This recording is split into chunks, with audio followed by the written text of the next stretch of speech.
Historia de la corrupción en el Perú.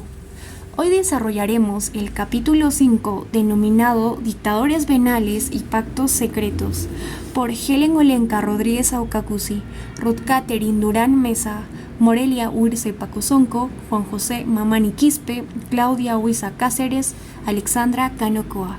La frase representativa para este capítulo es la de Kamal Hassan.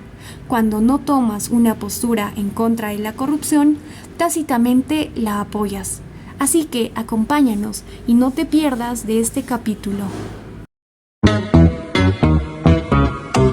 Hoy en día todos los que le apuestan a la política quieren llegar al poder sin importarles cómo, sin importarles las verdaderas necesidades de todo un país, de todo el pueblo. Cada político que pretende llegar al poder nos hace promesas falsas, vela sus propios intereses. Esto pasó, por ejemplo, en las elecciones de 1931, cuando Sánchez Cerro se enfrentaba a Haya de la Torre del partido aprista. Bueno, Haya de la Torre estaba en ese entonces dispuesto a ganar de cualquier manera, usar actos de violencia, actos ilegales, cualquier medio para ganar. Pero en ese entonces Sánchez Cerro ganó a través de un fraude electoral. En ese entonces, como presidente ya, él puso a sus dos hermanos en cargos muy altos, cosa que no debería ser así. Bueno, ambos estaban en constantes enfrentamientos, acusaciones y todo ello. Hasta hubo muertes porque no estaban de acuerdo con su ideología y todo ello.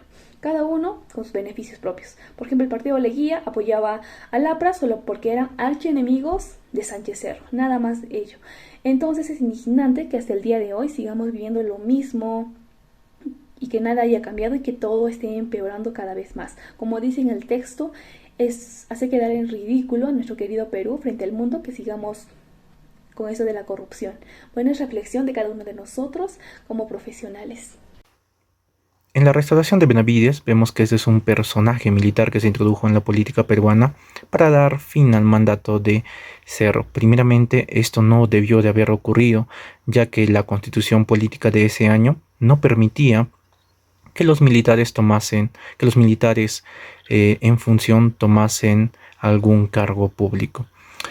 Pero esto no se tomó en cuenta ese año. Entonces vemos que también la decisión de este presidente fue de regalar territorio nacional. En esa vez teníamos conflictos con Colombia. Y para apaciguar esta decisión, regaló cargos públicos a los familiares de los medios de comunicación y de los grupos políticos de esa vez. También vemos que este personaje cometió fraude electoral porque quería que Prada siguiese en el poder. Entonces vemos que en la actualidad también se prima en los políticos, prima la individualidad, los encargos, los favores, en el cual no prima el amor hacia el Perú. Entonces, desde estos tiempos, desde estos años, ya se empezó a ver en el Perú un modelo de fraudes, un modelo de corrupción, tanto lo que se refiere en la administración pública como en los procesos electorales. Gandhi lo mencionó que uno de los factores que destruyen al ser humano es la política sin principios.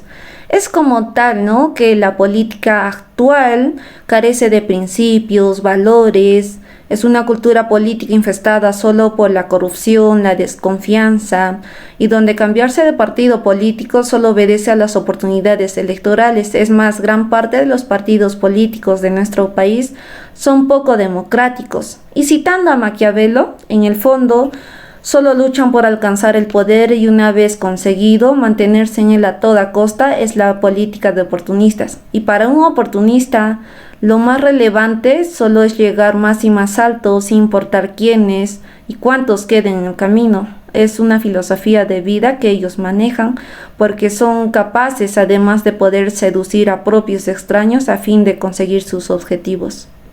La llamada revolución restauradora o transformadora o el anhelado cambio, el cual no fue así, ya que cada vez más poder y recursos fueron entregados a las instituciones militares y su cuerpo de oficiales, ministros y el círculo más íntimo y demás aliados de Odría, beneficiados por fondos públicos, financiados para hacer su querer y sus deseos individualistas, corrupción en obras públicas, carreteras y gasto en políticas sin sentido y descontento de la población, una política deliberada basada en el patronazgo o el clientelismo, un tráfico de favores donde la adhesión política se intercambiaba por fáciles ganancias, donde la carencia de transparencia y abuso de poder para el beneficio propio y la impunidad que hasta nuestros tiempos se sigue dando porque algunos corruptos no pagan sus delitos, que seguimos encubriendo la corrupción, que es un cáncer que echa a perder un Estado, un país y lo lleva a la perversión y pudrición. Como futuros ciudadanos que gobernaremos este país, debemos tomar conciencia y ser el cambio de nuestro país. Hablamos de salir de la corrupción, ¿no? Que es un círculo vicioso. Perdonar y olvidar. Perdonar muchas veces nos lleva a tener sentimientos de comprensión, empatía y compasión por la otra parte. Una de las primeras leyes implementadas y aprobadas por el Congreso a poco de que Prado asumiera el mandato el 28 de julio de 1856 era sinónimo e instrumento legal que no solamente beneficiaba a los miembros del APRA, sino que también protegía a Odría de todo tipo de persecución. Es ahí donde el Partido Demócrata Cristiano y el movimiento belaundista presionó para que se investigara todas las infracciones e irregularidades administrativas que se habían cometido durante el gobierno de Odría. Irregularidades y malas decisiones que se vieron reflejadas posteriormente en muchos aspectos de nuestro país: educación, salud, infraestructura, actividades económicas como la minería, pesca, agricultura y ganadería, que no necesariamente han tenido un desarrollo óptimo. Entonces, ¿podrías tú perdonar o mejor aún, podrías olvidar? Reformas propuestas. Fernando Belaúnde y Pedro Beltrán son críticos activos del gobierno de Prado y ponen en conocimiento 3 aspectos que podrían mejorar la situación del Perú, los cuales son la construcción de viviendas, la reforma agraria y la moralización de la administración pública. Sin embargo, Pedro Beltrán, al llegar a la presidencia del Ministerio de Hacienda, cae en la denominada Realpolitik.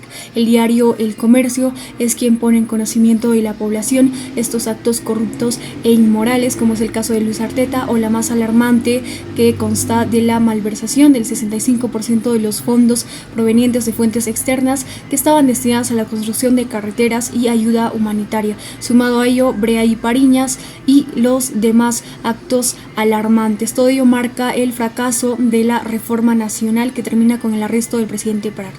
Este punto nos hace pensar y cuestionarnos en cómo es que una persona sufre una mutación. Pedro Beltrán sabía perfectamente qué hacer cuando se encontraba en un papel expectante, pero al asumir un cargo que le permitía accionar, simplemente no hizo absolutamente nada. Todos somos partícipes de la política de forma directa o indirecta. Es por ello que no pasemos por alto o nos hagamos de la vista gorda cuando presenciemos o sepamos de algún acto corrupto, ya que este hecho nos convierte en cómplices. Accionemos para reducir los niveles de corrupción que tanto daño le ha hecho al país, a tal punto de sumergirlo en el subdesarrollo. Seamos personas probas, coherentes, tengamos arraigados principios y valores para actuar dentro del marco de la justicia y la transparencia. Y recuerden que la sociedad no es más que el desarrollo de la familia. Si el hombre sale corrompido de esta, corrompido entrará en la sociedad.